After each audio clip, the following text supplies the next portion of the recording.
Hello everyone. आज हम लोग डिस्कस करेंगे चैप्टर 2 पॉलिनोमियल के टॉप 5 इंपॉर्टेंट क्वेश्चंस के बारे में। ये क्वेश्चंस हाफ ईयरली और एनुअल एग्जाम के लिए बहुत इंपॉर्टेंट है, तो इसको ध्यान से देखिएगा। जो पहला क्वेश्चन है, the given linear polynomial y equals to F X has, आपके ऑप्शन है 2 जीरोज, दूसरा ऑप्शन है 1 जीरो और वो कितना होगा 3 होगा, और तीसरा ऑप्शन है आपका 1 जीरो और वो कितना है 4 है, और डी है कि इसके कोई जीरोज नहीं होंगे।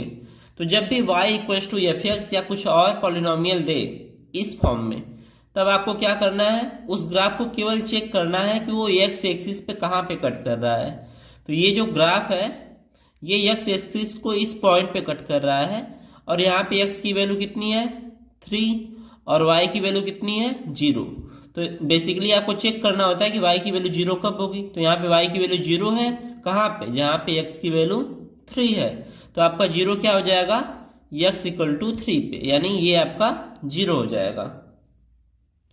सेकेंड क्वेश्चन है, find the quadratic polynomial if zeros are 3 and -5।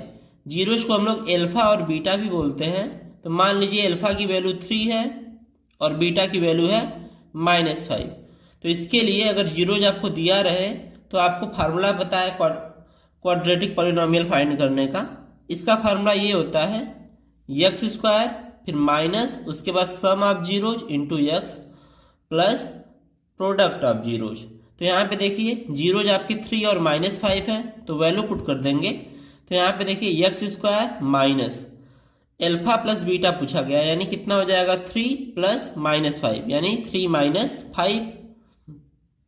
उसके बाद प्लस करेंगे एल्फा इंटू बीटा यानी 3 इंटू -5। तो यहाँ पे हो जाएगा माइनस का 15। इसको सॉल्व कर लेते हैं तो इसकी वैल्यू कितनी आएगी -2 और माइनस माइनस क्या हो जाएगा +2, और यहाँ पे देखिए प्लस माइनस क्या हो जाएगा -15। तो यही आपका आंसर होगा। अब आते हैं इसके थर्ड पार्ट पे।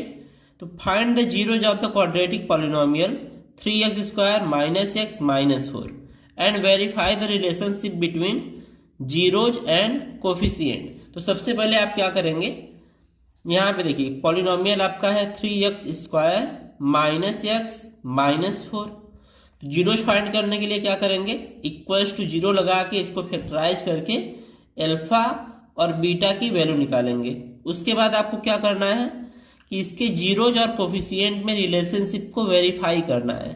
तो सबसे पहले जान लेते हैं इनकी जीरोज और कोफिशिएंट में क्या रिलेशन होता है। जैसे कोई क्वाड्रेटिक पॉलिनोमियल के क्या फॉर्म होता है, ax square plus bx plus c, जहाँ पे x स्क्वायर के कोफिशिएंट को a बोलते हैं, x के कोफिशिएंट को b और जो कांस्टेंट टर्म होता है उसको c बोलते हैं। और एल्फा प्लस बीटा की वैल्यू होती है -b/a, यानी जो भी आप एल्फा और बीटा की वैल्यू यहाँ पे निकालेंगे ना, तो एल्फा प्लस बीटा करने पे क्या आना चाहिए -b/a। तो यहाँ पे b की वैल्यू कितनी है -1 और कांस्टेंट टर्म है -4 और a की वैल्यू है 3। तो ये हो जाएगा a, ये हो जाएगा b और ये हो जाएगा c। तो एल्फा प्लस बीटा आपका कितना आना चाहिए -b/a, यानी माइनस का b की वैल्यू कितनी है -1 अपॉन a की वैल्यू कितनी है 3। तो माइनस माइनस प्लस यानी एल्फा प्लस बीटा 1/3 आना चाहिए, और एल्फा इंटू बीटा कितना आना चाहिए c/a। c की वैल्यू है -4 और a की वैल्यू है 3। तो एल्फा इंटू बीटा कितना आना चाहिए -4/3। अब आते हैं इसके फोर्थ पार्ट पे। तो यहाँ पे देखिए, यहाँ पे आपको लिखा है find the quadratic polynomial whose sum and product of zeros are √2 and 1/3। यहाँ पे आपको क्वेश्चन 2 से भी आसान है, क्योंकि यहाँ पे सम और प्रोडक्ट पहले से ही आपको दिया है।